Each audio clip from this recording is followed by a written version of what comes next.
بریم این جلوتر. این چه بهشتیه اینجا. به به. اون پایین آب چشمه است.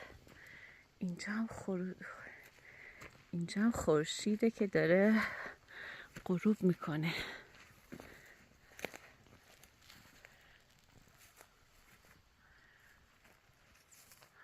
اینا هم گلای نسترنن.